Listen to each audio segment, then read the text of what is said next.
Chers amis, chers camarades, d'abord merci d'être venus en ce samedi où on a plutôt tendance à se retrouver dans la vie familiale, d'être venus un peu de quatre coins du pays et bien sûr de Paris et de la banlieue parisienne. Nous avons voulu faire cette rencontre parce que nous voulions aussi montrer que le combat que nous allions engager, la candidature que je la porte en votre nom. Je la porte parce que j'ai la conviction que seule une démarche collective nous permettra de retrouver une gauche fidèle à elle-même, capable de relever les défis du XXIe siècle et surtout capable de redonner à ce pays la confiance en son modèle républicain. Nous vivons dans un monde troublé. La France doute d'elle-même. Elle doute de son avenir. Elle doute de la capacité à traverser le siècle qui vient en étant fidèle à ses valeurs, en étant fidèle à son histoire, mais surtout en préparant un avenir à sa jeunesse et aussi, d'abord, pour rendre la vie meilleure aujourd'hui à tous ces hommes et toutes ces femmes qui vivent difficilement. Pas seulement les très pauvres, bien sûr d'abord eux, pas seulement les plus exclus, mais de plus en plus un nombre croissant de foyers, de familles qui n'arrivent pas à finir les deux bouts de la semaine, du mois, qui ont des difficultés à pouvoir se projeter au-delà du mois qui passe, au-delà de l'année qui vient. Alors, devant ce pays troublé, on pourrait être tenté de dire, finalement, pourquoi ne pas lâcher les prises? Y a-t-il des raisons d'espérer? La France est-elle vouée dans cette mondialisation à subir une dérive, un abandon, finalement une dilution de son projet? Je crois tout au contraire que nous vivons aujourd'hui une période complètement différente, un changement de cycle. Et quelque part, toute une série des intuitions, des combats, des idées que nous avions se trouvent finalement validées aujourd'hui. Oui, la mondialisation qu'on nous promettait heureuse, partout dans le monde, est contestée. Partout, le libéralisme reflue. La croissance mondiale est faible. On se rend compte que les inégalités se creusent. Dans les pays émergents qui devaient voir l'Eldorado avec le libéralisme, les problèmes se multiplient. Et dans les pays développés, les classes moyennes, les classes populaires ont vu leur pouvoir d'achat qui était rogné, leur niveau de vie diminué. Alors les peuples se rebiffent. Ils se rebiffent, ils manifestent leur mécontentement, ils attendent une alternative, ils souhaitent une alternative. J'aime beaucoup cette phrase d'Edgar Morin qui, parlant des Crèzes, nous dit « Il y a le pire est probable, le meilleur est possible. » Oui, le pire est probable. Et il est vrai qu'il n'est pas loin de nous, le pire. Quand nous regardons dans notre propre pays, sans parler des États-Unis, de la Grande-Bretagne, de l'Est de l'Europe, voire même de nos amis allemands, ce qui se passe chez nous, le pire, il a un visage. En tout cas, il commence à avoir une réalité. C'est la montée inéluctable du Front National depuis des années, et c'est la reprise par la droite qui prétend être républicaine des thèses xénophobes, racistes, de repli sur soi, de rejet de l'autre. Le pire est probable, mais le meilleur est possible. Et voilà ce qui doit être l'enjeu de la présidentielle de 2017. Rendre à nouveau le meilleur possible. Pas le moins pire. Non, le meilleur possible. L'espérance retrouvée. Le peuple capable de se projeter dans un avenir meilleur. Et c'est la gauche aujourd'hui qui doit relever ce défi. Elle aurait dû déjà le relever en 2012, parce qu'il y avait déjà les signes avant-coureurs, à la fois de la crise de ce système qui broie l'humain, qui met l'argent au-dessus de tout, la concurrence comme règle suprême, au mépris de l'avenir des peuples et même de l'avenir de la planète. Il y avait tous les signes avant-coureurs, il y avait les signes politiques avant-coureurs d'une force du Front National, et il est clair qu'il y a eu défaillance, mais j'y reviendrai. Le meilleur est possible. Et il ne faut pas non plus se projeter sans regarder ce qu'il y a de positif, ce qui sont les graines de ce meilleur déjà, dans notre univers d'aujourd'hui, dans notre quotidien. Oui, il y a des raisons d'espérer dans la science. Il y a des raisons d'espérer dans l'élargissement du champ de la connaissance. On fait reculer les maladies, on fait reculer la souffrance. On peut faire d'immenses choses pour le progrès humain. On peut inventer un mode de développement qui ne soit pas à tirer sur la planète, à la détruire, à la menacer et à perturber notre environnement. Il y a les moyens intellectuels et scientifiques d'avancer dans ce sens. Faut-il encore qu'il y ait l'orientation de ce progrès au service de l'homme, au service de l'avenir de la planète, au service du développement social et des relations entre les individus. Il y a des raisons d'espérer dans la technologie, je sais bien, on peut avoir peur du numérique. Et c'est vrai que chaque fois qu'il y a des progrès scientifiques ou des évolutions technologiques, elles peuvent être bivalentes, ambivalentes. Mais il y a aussi des raisons d'espérer qu'elles permettent de mieux communiquer, de mieux se comprendre, de mieux échanger, d'avoir moins de travaux pénibles, de soulager les difficultés quotidiennes et de nous permettre d'espérer aussi de moins travailler. Parce que ça devient terrible. Là où on devrait être content de robotiser, de ne plus avoir besoin du labeur humain pour créer des richesses, pour être capable de vivre mieux. Non, aujourd'hui, on est presque à redouter ces progrès. Vous me direz, ce n'est pas très nouveau. Rappelez-vous les canuts. Hein? Mais la vraie question, c'est est-ce que nous subissons cette mutation, notamment la révolution numérique, ou est-ce que nous reprenons la main pour orienter, maîtriser ces progrès? Et là est l'enjeu du meilleur à construire. Le meilleur, c'est aussi des tas d'hommes et de femmes. Vous les avez entendus, les syndicalistes, les militants associatifs, ceux qui dans leur travail innovent, qui font vivre du développement local, qui inventent des nouvelles formes d'entreprise, qui créent, qui ont du talent, qui ont de la culture, qui sont solidaires, parce qu'il n'est pas vrai que la grande masse des Français est dans le repli sur soi. Il y a ces dérives, mais il y a aussi, et Paul l'en disait, 200 bénévoles qui viennent pour aider un centre d'accueil des migrants. Il y a donc plusieurs faces dans cette période. Le meilleur est quand même déjà là sous nos yeux. Et la gauche doit prendre appui sur ce meilleur plutôt que de passer son temps à courir derrière le pire, comme si en étant derrière les thèses du pire, il pourrait le conjurer. Ça n'a jamais marché comme cela. Mais le meilleur, il a besoin maintenant d'orientation politique, de choix, d'action publique, d'orientation du pays tout entier, d'évolution en Europe et dans le monde. C'est donc cela qu'il nous faut faire à l'élection présidentielle de 2017. Et le meilleur, c'est la gauche qui doit le porter. Parce que la gauche, il faut le rappeler, la gauche, c'est d'abord le progrès social, c'est d'abord la justice sociale. La gauche, c'est la justice sociale, et la justice sociale, c'est ce dont a besoin la France aujourd'hui. Oui, la France a besoin de justice sociale pour que les hommes et les femmes vivent mieux, pour qu'ils puissent à la fois avoir confiance dans leur avenir, mais c'est aussi nécessaire à notre économie, car leur théorie de « on baisse les coûts de production », s'il n'y a pas des commandes dans les carnets de commandes des entreprises, s'il n'y a pas une demande qui répond aux besoins humains, qui permet de développer notre activité économique, nous n'aurons pas de retour du plein emploi, nous n'aurons pas de croissance.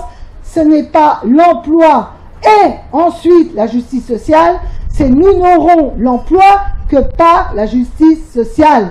Et nous ferons l'emploi pour la justice sociale. La France a besoin de justice sociale parce qu'elle a besoin d'égalité.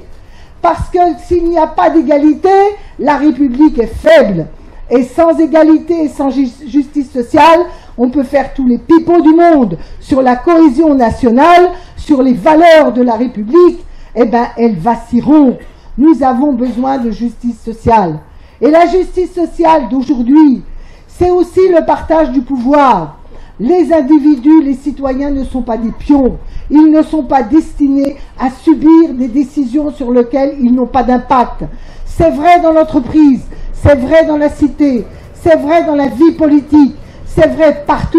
Nous avons besoin de reprendre en main notre destinée, retrouver de la souveraineté populaire, de la souveraineté citoyenne, de considérer que ce n'est pas les lois du marché, les puissants de ce monde, et je ne sais où des centres de décision dans les multinationales, ou je ne sais quel lobby qui a entre ses mains le pouvoir de décider de ce que nous serons. Et les témoignages des syndicalistes l'ont bien dit.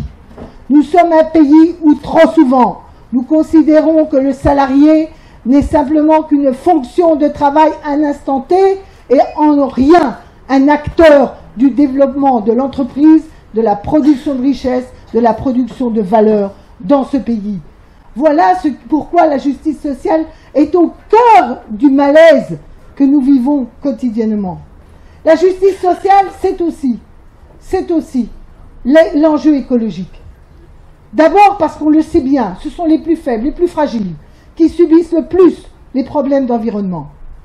C'est aussi parce que, nous le savons, l'enjeu pour notre avenir, pour nos enfants, c'est d'éviter les dérives écologiques, le changement climatique, la pollution des eaux, la menace de la biodiversité, et une sorte d'emballement fou de la planète, dont nous avons l'impression que nous glisse entre les mains l'avenir avec de grands risques et de grands périls. Alors oui, la gauche doit assumer qu'elle est pour la justice sociale. Alors, on me dira, oui, mais, oui, c'est la gauche, pas la gauche lessivée, pas la gauche délavée, pas la gauche abandonnée, pas la gauche honteuse, pas la gauche postmoderne, mais pas la gauche archaïque. Simplement la gauche de toujours, c'est-à-dire celle de l'espérance d'un monde meilleur, d'une vie meilleure. Mais la gauche d'aujourd'hui, oui, la gauche réaliste, celle qui répond aux problèmes et aux besoins des hommes et des femmes d'aujourd'hui. Pas demain on rase gratis, pas vous n'avez rien compris. Non, la gauche qui émancipe le peuple, les citoyens, les hommes, les femmes, les enfants de ce pays. Voilà quel est le défi. Redonner à la gauche sa dignité, sa crédibilité, les chances de reporter l'espérance de nos concitoyens. Nous sommes lucides. Il est clair qu'aujourd'hui, le gouvernement et le président de la République ont failli. Que ce gouvernement est en échec. Et nous n'allons pas faire comme si. Nous devons dire avec lucidité que non seulement ils ont failli, mais que nous l'avions prévu, qu'il était possible de faire autrement et que nous avons proposé. Parce que si nous laissons l'idée que la gauche, par nature, ne peut pas mettre en œuvre son action, par nature, quand il y a des campagnes électorales dit n'importe quoi, est fait le jour où on est au pied du mur, l'inverse de ce qu'on a dit, ou que par nature, la gauche serait tellement utopiste que la réalité le rattraperait en cours des choses, nous contribuerons à élargir le discrédit qui s'est opéré aujourd'hui avec le gouvernement et emporter dans la même vague une large part de la gauche de ce pays. Moi, je ne crois pas que la gauche est morte. Certains en rêvent. Ils en rêvent tellement qu'ils nous le prédisent tous les jours. Il faut dire qu'ils ne font pas grand-chose pour qu'elle vive et qu'elle s'anime. Mais en quelques années, en quelques mois, la gauche n'a pas disparu du paysage de ce pays. Simplement, aujourd'hui, elle est atone. Elle est atone, elle est divisée, elle est morcelée, elle est découragée. Alors moi, je vous le dis tout net. Il nous reste 4 mois pour réveiller cette gauche-là. Parce que, comme je vous parlais du meilleur, cette gauche-là, elle est encore sur le terrain, dans les luttes sociales, dans la vie associative, dans la vie quotidienne, dans celui qui regarde sa télé, qui lui dit « Mais bon sang, tu vas quand même bien lui trouver une idée de gauche de temps en temps !» quand il voit les dirigeants de notre pays. Tout ce peuple de gauche-là, il faut qu'il se réveille Il faut qu'il comprenne qu'avec les primaires qui sont ouvertes, il a entre ses mains, le citoyen de gauche, les moyens de sanctionner ceux qui ont failli, les moyens de consolider ceux qui ont proposé, qui avaient vu juste, les moyens de rassembler tous ceux qui portent une alternative. Voilà ce qui se joue dans ces primaires. Je n'insisterai pas trop sur les faillites, sur en quoi ils ont failli, mais quand même donner quelques exemples pour sortir des têtes l'idée de l'inéluctable défaite. Ils ont failli lorsqu'il a fallu rénover le traité, réorienter la construction européenne. Et il n'y avait pas d'inéluctable à ratifier le traité européen. Ils pouvaient ne pas le ratifier et créer un rapport de force, alors même que la Grèce, que l'Espagne, que d'autres pays commençaient à manifester leur désaccord sur les politiques d'austérité. La France, qui n'est pas n'importe quel pays, la France qui avait voté à gauche, le peuple qui avait donné un mandat à son président de la République pour réorienter l'Europe, avait les moyens, en refusant cette ratification, d'ouvrir la porte à un nouveau compromis, à une réorientation. Et ils ne l'ont même pas tenté. Ce n'est même pas seulement qu'ils n'y sont pas parvenus, ils ne l'ont pas tenté. Ils ont failli lorsqu'ils ont abandonné l'idée qu'il fallait soutenir l'activité en abandonnant les politiques d'austérité pour nous vendre le fameux pacte de stabilité, la politique de l'offre, le baisse du coût du travail, le coût du travail, comme panacée pour retrouver de l'emploi et du redressement économique dans ce pays. C'était évident que cela ne marcherait pas. Et hélas, les résultats sont au rendez-vous. La fameuse courbe du chômage n'est pas inversée. J'en parlerai tout à l'heure de l'emploi. Il y avait une autre politique et dès avril 2013, avec nos amis de la gauche, du Parti Socialiste, de maintenant la gauche et d'autres, je vois des économistes atterrés, je vois même un Mathieu Pigasse, c'est pour vous dire comme le front était large, qui disait à l'époque, il faut une politique de relance. Alors on ne mettait pas tous tout à fait la même chose dans ces politiques, mais c'est bien le débat démocratique. Non, circuler, il n'y a rien à voir, on revient aux bonnes méthodes de Schröder, de Blair, qui non seulement n'ont pas marché hier, mais marcheront encore moins aujourd'hui. La preuve en est faite. Ils ont failli pour le redressement industriel de la France. Et pourtant, on était en droit d'espérer. On pensait qu'ils avaient compris que le temps n'était plus au tout service. Vous savez, vous vous rappelez, quand j'étais un peu plus jeune, on me disait « Marie-Noël, tu n'as rien compris. Désormais, c'est le service. L'industrie, c'est les pays du tiers-monde. Nous, c'est les services. Et alors, le mieux, le must, les services financiers. » Inutile de faire des commentaires sur le drame que représentent ces arbitrages qui ont été faits dans notre pays. Mais franchement, ils ont failli quand ils ont refusé la nationalisation partielle de Florange. Ils ont failli quand ils ont accepté le démantèlement d'Alstom et que l'État n'est pas arrivé au capital public. Non pas pour se reproduire frileusement, mais pour nouer un partenariat et pas de vendre à General Electric la branche des turbines qui est complémentaire, utile, nécessaire, non seulement pour la transition énergétique, mais en plus pour équilibrer l'activité transport qui connaît des hauts et des bas car très liée aux dépenses publiques. Tout cela, on le savait, on le voyait venir. Et Pierre-Henri avait raison de dire, il n'est pas acceptable qu'il n'y ait plus d'État stratège. On pensait quand même que derrière le mot BPI, c'est un peu cela qui se profilait. Ce n'était pas inéluctable. On pouvait avoir des politiques de filière, on pouvait avoir des politiques industrielles. Ils ont préféré mettre le CICE à tout le monde, à la grande distribution, sans ciblage, sans contrepartie, évidemment sans redressement industriel. Notre balance commerciale continue à se détériorer hors énergie, c'est-à-dire nous reculons encore en exportation industrielle, en dépit des belles commandes que nous avons dans le secteur militaire. Pour autant, je voudrais vous dire que s'il y a une faillite il est clair que rien n'est possible s'il n'y a pas une sanction par la gauche elle-même de ceux qui n'ont pas tenu leurs engagements, ont dévié leur idéal et ont amené à des reculs dans le pays. Car si ce n'est pas nous-mêmes, par les primaires de gauche, qui sanctionnons ces échecs, c'est bien dramatique de penser qu'il apparaîtra que nous sommes nous-mêmes quelque part, comme disait Agrippa de Bigné, complices du méfait pour se taire. Par en se taisant, pour se taire, c'était du vieux français. Et dites-le à toutes celles et tous ceux qui hésitent de venir. Dites-leur que le temps est venu qu'ils disent non, stop. La primaire, c'est stop ou encore. Encore pour la gauche. Peut-être pas encore pour le pays. Ce que nous disons, c'est qu'en disant stop par la gauche, on peut espérer encore pour le pays.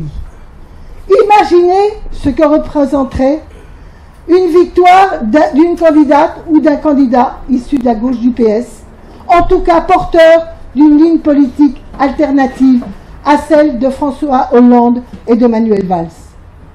Imaginez comment tous les scénarios écrits d'une défaite annoncée, de la gauche absente du deuxième tour, de la gauche tellement rangée dans son archaïsme qu'elle serait vouée au déclin inéluctable. Imaginez l'ébranlement.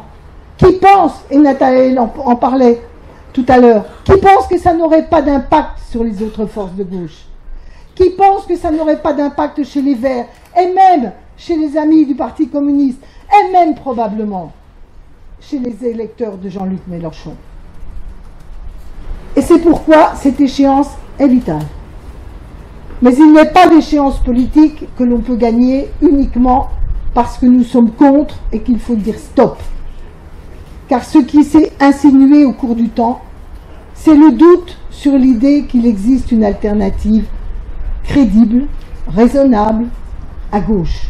Suffisamment radicale pour enthousiasmer, suffisamment crédible parce que les gens ne croient plus qu'aux mots lancés sans conséquence. Ils attendent la réalité des actes. Ils ne seront plus échaudés par des discours. Et donc, les propositions que nous faisons dans cette campagne ne tombent pas du ciel, de mon cerveau fécond comme celui de bien d'autres ici. Il est né d'un combat et de travail collectif, de longue haleine, auquel vous avez participé, notamment à travers le site Linman 2017, mais aussi parce que c'est l'aboutissement de beaucoup de confrontations, de rencontres, de discussions et de réflexions politiques. Alors je mets en priorité absolue la question de l'emploi, parce que c'est pour les Français l'une des premières priorités. Alors selon les sondages, il y a le terrorisme et l'emploi, ou l'emploi et le terrorisme. Mais enfin, l'emploi à coup sûr. Et sur l'emploi, il faut parler un discours de vérité. Moi, je ne crois absolument plus à toutes ces thèses de courbes, de statistiques, de chiffres de l'emploi. On dit « Ah, youpi, l'emploi va très bien en Grande-Bretagne parce que le taux de chômage n'est que de 5%. Ou bien ça va très bien en Autriche, le taux de chômage est de 4, mais quand même, ils votent facho. Ah bon, certes, je veux bien qu'il y a beaucoup d'émigrés, mais il faut être déjà facho avant les réfugiés. Rappelez-vous ce qui s'était passé il y a quelques années déjà. Moi, je considère que l'on ne peut plus opposer chômage et pauvreté. On ne peut pas nous faire croire qu'il est bien qu'on fasse reculer les chiffres du chômage quand les gens qui travaillent vivent en dessous du seuil de pauvreté. Ce n'est pas ce que j'appelle combattre le chômage. Pour ma part, je considère justement que nous ne pouvons plus accepter qu'il y ait cette montée inéluctable des travailleurs pauvres dans nos sociétés qui sapent la valeur travail qu'ils veulent tant défendre dans les mots, mais surtout jamais rémunérer quand il s'agit de parler de salaire. La feuille de salaire n'est pas l'ennemi de l'emploi. Le pouvoir d'achat est un soutien à la croissance et à l'emploi. Et l'une des premières propositions que je fais, c'est la revalorisation du SMIC à 1300 euros tout de suite et la perspective de 1500 euros net, bien sûr, à la fin du quinquennat. Alors, on va me dire, mais c'est pas possible. Et j'entends bien Rosa, qui me dit, mais comment je vais payer dans mon entreprise? Elle a raison. Elle a raison parce qu'évidemment, toutes les entreprises ne sont pas identiques. Il y a toutes celles qui ont bénéficié du CICE. Quand même, ça accompagne la hausse des salaires. Et puis, les petites entreprises, elles le savent. Elles le savent qu'elles ont besoin qu'il y ait du pouvoir d'achat pour que les gens viennent acheter des livres, aller au restaurant, consommer des services autour de soi. Bref, tout cela, ils le savent. Pour autant, il y a aujourd'hui une grande injustice dans la fiscalité et dans le financement des cotisations sociales entre les petites entreprises qui ont beaucoup d'emplois et peu de profits et les grandes entreprises qui font de gros profits avec peu d'emplois. Et bien souvent d'ailleurs, laissent les emplois à leurs sous-traitants, captent une large partie de la richesse pour verser des dividendes considérables. On le voit dans la structure du CAC 40 français. Donc oui, on peut augmenter les salaires. Et on peut le faire en changeant le mode de calcul des cotisations sociales. J'ai toujours combattu, et d'ailleurs la gauche du PS, et pendant un certain temps le PS, combattait pour que les cotisations sociales soient, au moins pour une large part d'entre elles, adossées sur la valeur ajoutée créée dans l'entreprise. Alors oui, ça c'est très techno quand on vous dit cela. Ça veut dire grosso modo qu'il y a par exemple des entreprises ultra robotisées qui vont payer plus pour les cotisations sociales, pendant que d'autres qui ont plus de main-d'œuvre en paient moins. Un des arguments qui nous est habituellement donné est que ça pénalise la modernisation de l'outil productif. Alors là, d'abord, je souris parce que j'observe que la modernisation de l'outil productif en France, franchement, c'est extrêmement décevant. La moyenne de machines-outils et des systèmes de production est de 20 ans en France, quand il est de 10 ans en Allemagne. Donc notre fiscalité ne doit pas être mirobolante pour le soutien à la modernisation. Et de ce point de vue, je pense que des opérations comme l'amortissement dit Macron, que j'avais défendu, vous voyez, il y a une fois, j'ai une convergence avec Macron, que j'avais défendu dès le début du quinquennat, en disant accompagner les politiques d'investissement, accélérons les politiques d'investissement dans les entreprises et répartissons plus justement les richesses. Donc l'emploi doit être d'abord soutenu par la hausse des salaires et du pouvoir d'achat. Car ma deuxième proposition, c'est une politique de relance. Alors là, je vais me faire insulter par mes camarades Gage et Morel, qui vont me dire, ça y est, elle va nous refaire le coup de sa relance keynésienne. Personne ne comprend rien, me disent-ils, et ils ont raison. Soyons clairs. Quelle relance proposons-nous? 35 milliards dès la première année. La moitié en pouvoir d'achat. J'ai parlé des salaires, mais il faudrait parler des petites retraites. Quand François Mitterrand, et c'est pas nouveau, est devenu président de la République, on avait massivement des retraités pauvres dans ce pays. Quand il est parti, la pauvreté chez les personnes âgées avait reculé. La voilà qui revient au galop. Les petites retraites sont trop faibles. Alors, ça ne veut pas dire qu'il n'y avait pas de réforme de retraite, etc. Ça veut dire qu'il faut donner un coup de pouce pour que les retraites, les petites retraites garanties, soient plus élevées qu'aujourd'hui. Les minima de retraite doivent être plus élevés. Mais je vais insister sur la jeunesse. Oui, je fais la proposition que tous les jeunes de moins de 28 ans bénéficient d'un revenu de base garanti. Benoît a bien dit les deux cultures. Mais c'est souvent comme ça dans les idées. Il y a parfois des concepts qui finissent par être disputés entre la gauche et la droite. Alors la crainte qu'on peut avoir, c'est que vu la déferlante libérale, ce soit plutôt la droite qui la prenne. Moi, je défends la politique de revenus de base pour les moins de 28 ans parce que j'ai toujours défendu la politique d'autonomie de la jeunesse, d'autonomie des étudiants, de capacité à fédérer aussi. Cette jeunesse qui fait des études de celle qui n'a pas réussi à l'école et à qui il faut mettre un nouveau pied à l'étrier. Parce que je veux fédérer la jeunesse qui a envie de créer une entreprise, une start-up, une PME, avec la jeunesse qui est dans le monde salarial, qui hélas commence la plupart du temps avec des CDD, car c'est à 28 ans la moyenne où on commence à avoir un CDI dans ce pays. Je veux que la jeunesse de notre pays commence avec confiance son entrée dans le monde adulte et dans le monde professionnel, qu'elle y entre avec stabilité, parce que si on veut qu'elle prenne des risques, si on veut qu'elle ose, si on veut qu'elle essaie, qu'elle puisse échouer et rebondir, il faut qu'au début de son existence, le contrat qu'elle a avec la nation est un contrat de confiance, un contrat de valorisation, un contrat qui lui donne toutes ses chances.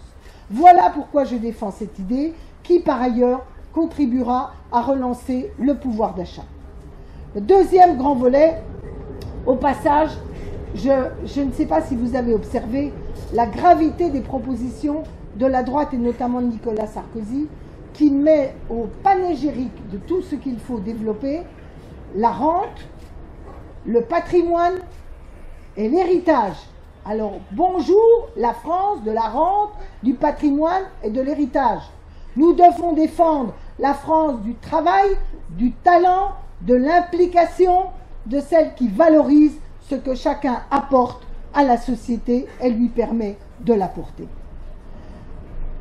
Le fameux plan de relance de 35 milliards, il s'adosse à une autre idée, qui est l'idée qu'il est temps de réinvestir massivement dans ce pays pour le moderniser, pour améliorer un certain nombre de réponses aux besoins de nos concitoyens, pour soutenir l'activité économique et des filières, et en clair, de relancer l'activité dans le pays.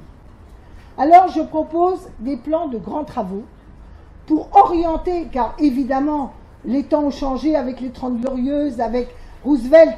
Il s'agit aujourd'hui de promouvoir des activités nouvelles, d'engager la mutation technologique et la révolution numérique. Alors ces plans, je vais en donner quelques grandes lignes. J'insisterai pas trop sur le logement parce que si je commence à insister, tous ceux qui me connaissent savent que j'en ai pour une journée. Mais je pense qu'il est urgentissime que la France engage massivement un plan de réalisation de logements à coût abordable. Et même le logement social aujourd'hui est trop cher pour celles et ceux qui veulent y rentrer. Car aujourd'hui, faute de subventions, on fait du logement social supérieur là où on devrait faire un logement social abordable. L'accession sociale à la propriété est difficile, elle a régressé pour les couches populaires. Dans tous les secteurs, le logement plombe le pouvoir d'achat.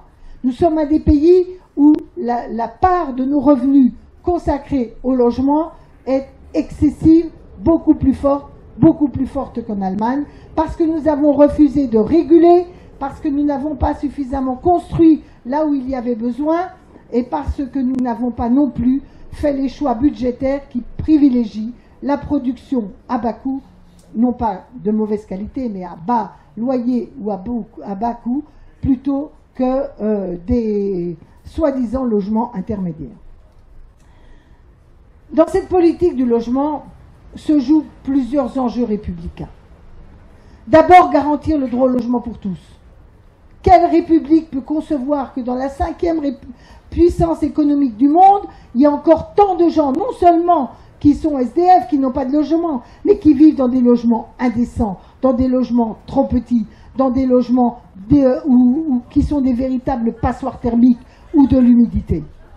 Il y a là un fantastique défi, bon pour notre économie, socialement utile, créateur d'emplois. Et puis, en matière de logement, il y a tout l'enjeu de la mixité sociale. Alors, on parle beaucoup des quartiers quand on parle de mixité sociale. Mais je vous le dis tout net, la mixité sociale, c'est hors les quartiers qu'elle se joue. Si on ne construit pas massivement du logement social partout bien sûr, dans les grandes métropoles et là où il y a des besoins, nous ne réussirons pas la mixité sociale. Pour autant, il ne faut pas abandonner ces quartiers Et ce qu'a dit Marc Vimot est tragiquement vrai. Nous avons aujourd'hui une défaillance en termes de politique de la ville, de mixité dans les quartiers. Je parlerai de l'école tout à l'heure.